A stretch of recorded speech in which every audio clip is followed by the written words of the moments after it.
Hello everybody, I'm Gwen Campbell-Mindes. Welcome to Gwen's Bookish Ramblings, and it's the holidays and I didn't feel like going to the effort, so we're doing a Get Fuzzy collection, because I don't think I've done Get Fuzzy before on this channel. So, Get Fuzzy by Darby Conley is a comic, newspaper comics, the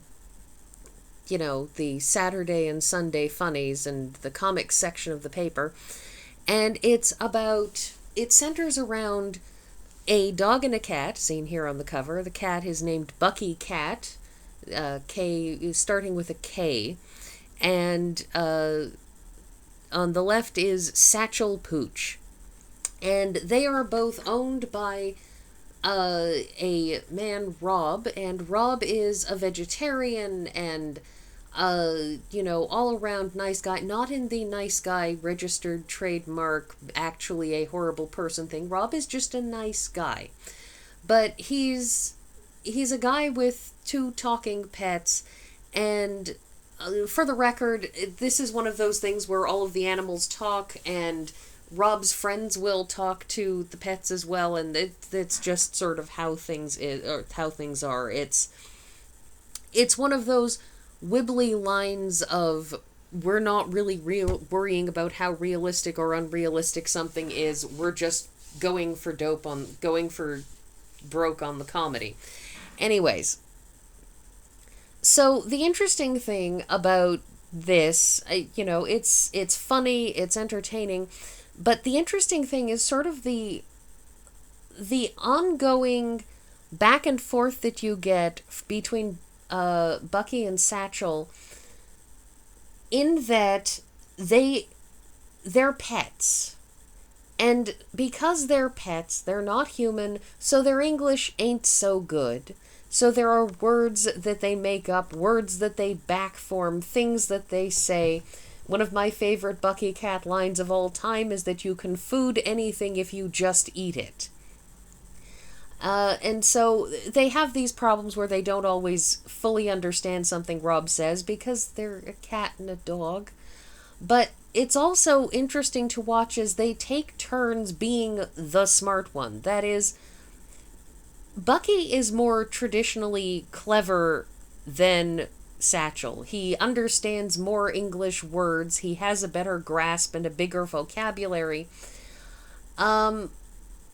But what Satchel has is a common sense and pragmatism and an understanding of how the world actually works. That means that Bucky tends to fling himself into these flights of fancy, into these vicious attempts to, take out Fungo the ferret or anything else like that, because Bucky is all of a cat's antisocial, I hate everyone nature rolled up into one, Siamese with a single extremely large fang package. And so it makes them it makes them bounce off each other because they take turns being the smart one. And also periodically they will, have moments where they drive Rob mad because the two of them will be going back and forth about something that they have both misunderstood because they're a cat and a dog. And as Rob just sits there clutching his head saying ow, because it's that thing where you hear someone saying something that so completely misunderstands or just doesn't understand a situation that it hurts to hear it. Anyway, so in this, for example, we have these moments, like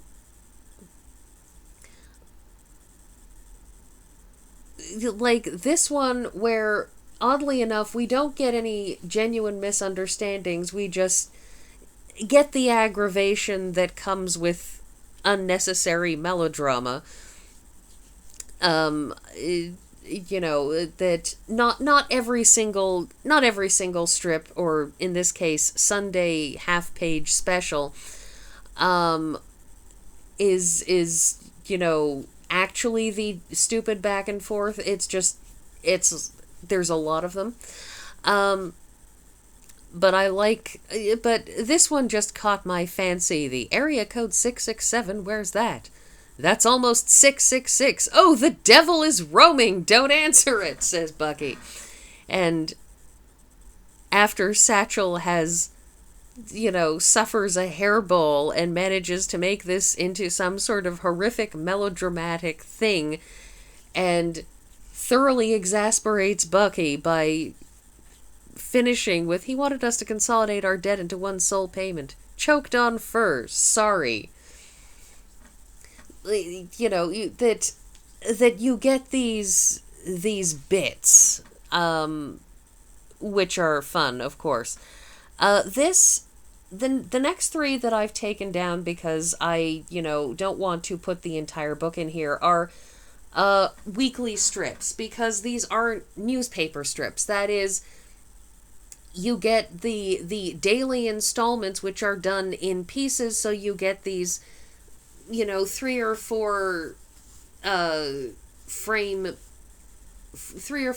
things, each of which has to end with a punchline, because it's supposed to be a weekly funny. And so these collections are interesting because, of course, you get these regular punchlines, but when you get a collection that's just, a bunch of that's just a bunch of comics over the course of a year or however, you do kind of lose the individual nature of these. And so in this case, you have Bucky, which, by the way, this is taken out of the middle of a fairly long arc, actually, that started with Bucky finding another cat wandering in the hall, talking about the endless bowl of salmon treats and discovering that this secret society to protect the endless bowl of salmon treats is somehow a secret cat society that Satchel knows everything about, because these cats are terrible at keeping secrets, because cats can be incredibly lazy when they want to be, and there's a quality of cats being lazy that runs through this much like Garfield. When you look at it, there are aspects of Bucky's character that just feel genuinely cat, and you will love Bucky Katt more if you are a cat person and somebody who says, yeah, cats are so selfish and self-centered and lazy, that's why I love them. If you're one of those people, you will love Bucky Katt far more than if you're the kind of dog person who says cats are so selfish and self-centered and lazy. Why would you want that in a pet? And the answer is because dogs are obnoxiously happy and obsessively sociable. Darn dogs. Anyways, so we have here the back and forth between Bucky and Satchel, where Satchel is being the smart one.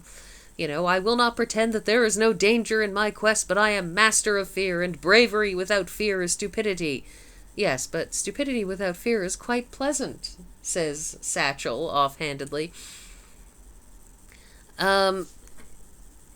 And the thing about that is, it's a clear statement at Bucky, which Bucky is very aware of, because Bucky is not actually stupid, per se. But just this wonderful bit of Satchel being aware of Satchel making that statement, because Bucky has these moments where he is, where he is stupid without fear, which, it's very nice. It's, it's not bravery, it's just I wasn't smart enough to realize how dangerous this was. And then we get this back and forth, this continues, and we get, this thing where we get one of Bucky's flights of fancy. I was talking about those earlier, where Bucky starts to go for broke. He's saying, before I undertake my journey, I require you to make me a warrior's headband. It must be emblazoned with the symbol of anarchy. And what's that? the letter A with a circle around it. Oh, right, right. And it must have anarchy written all over it in big red letters. And Satchel is rushing off to get a pad because this is Bucky and Satchel. As Bucky ramps up his drama, his highfalutin speech with the intention of sounding dramatic, of being dramatic, and Satchel is just, pragmatically chugging away there, saying, oh dear, you have a lot of requirements for this mystical headband of yours. I'd better write that down so I know what I'm doing. And we get to this. Satchel, did you find my anarchy? Did you finish my anarchy headband? And after all of Bucky's drama, requesting a warrior's headband, instead he gets a sun hat with the at symbol on it, and instead of anarchist written all over it in big red letters, Satchel has written the Archies. I only had enough paint to write it once, so I made it plural. And that right there is very much the Satchel and Bucky dynamic.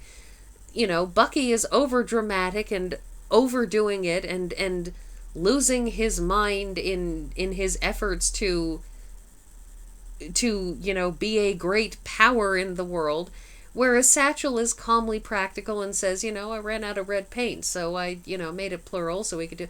But at the same time, Satchel really clearly hasn't grasped anything that Bucky is trying to say, or any of the things that Bucky is trying to do, because Satchel, he's not as bright as Bucky is. He's much more pragmatic, he's much more grounded, he's much more realistic, but he's also not as smart as Bucky is, and it feeds their interactions because Bucky spends a great deal of time thoroughgoingly exasperated with Satchel, who is not deliberately trying to thwart him most of the time. Most of the time, Satchel just didn't understand what Bucky actually wanted.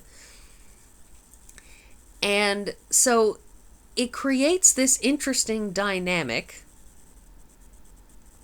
And finally, I, of course, had to include some of Rob, which is this Sunday full page or half page, whatever it was, bit, where Satchel and Bucky are going back and forth about, Rob tell Bucky he's not allowed to eat butter. Rob tell Satchel I'm allowed to eat butter. And so Rob gets caught in this, Satchel, Bucky eats tiny bits of it. You eat the whole tub and throw up. And I get to eat tiny bits of it too. You can't just walk into the kitchen to eat butter. You have to do it in moderation. Tell him he can't eat my dead things anymore. He throws them up. Oh, if either of you are eating dead things, first, don't tell me, and second, do it in moderation. Are you eating a pen? Bucky asks. What about Bucky's yarn stash? I bet they don't eat yarn in moderation. Who's they? Rob said. And we get the wordplay, the misunderstanding wordplay from Bucky and Satchel, that it takes one a moment before you suddenly realize that when Rob said do it in moderation, Bucky and Satchel thought he meant go to a place named Moderation, and there you can eat butter. And so you have these final two panels of Rob trying to understand anything that's happening as they talk about they. But they do. Moderation sounds like the craziest place on earth. I guess the question is, what won't they do in moderation? They're like moderatiacs. And they just run with this. And with this complete misunderstanding because they don't understand English so great because they're a cat and a dog.